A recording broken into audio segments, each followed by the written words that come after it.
এটা আসলে কি শাক অনেকে জানেন না। এটা পিপল শাক। এখানে আমি বাগান করেছি, বাগান পিপল শাকের বাগান। এই যে দেখতে পাচ্ছেন,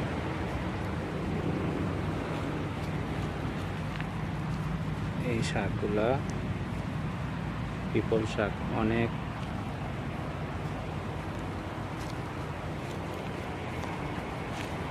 যে আপনাকে আরো দেখাইতেছে,